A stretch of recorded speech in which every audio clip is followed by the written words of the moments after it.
गोटे कथा जानिछंती भाई, जो लोक माने जीवन रे भल पाइबा पाई न थांती ना, जो लोक माने तांको मन पसंदर लोक को जीवन रे निजठू दूरेबार देखिछंती ना, से माने आउ केबे भी निज जीवन रे भल पाइबा को केबे भी ग्रहण करंती ना। कारण से माने जानिछंती थरे हृदय रे कष्ट केते जंत्रणादायक।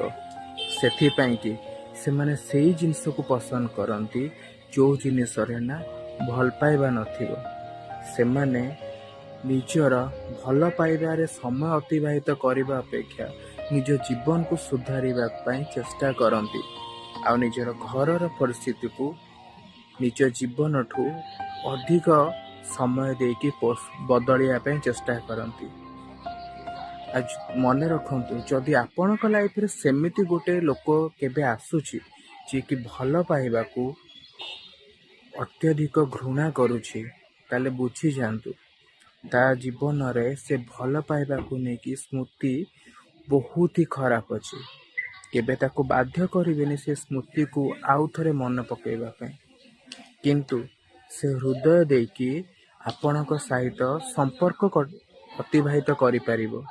किंतु से मिछ भल पाइबा को देखेबा तापे कष्ट हेजिवो। सेथिपाई कि सेई लोक को पसंद करंतु, से लोक जीवन रे केबे आपण को धोखा दबनी। कारण धोकार माने से ठीक भाबरे बुझीछि। राधे राधे।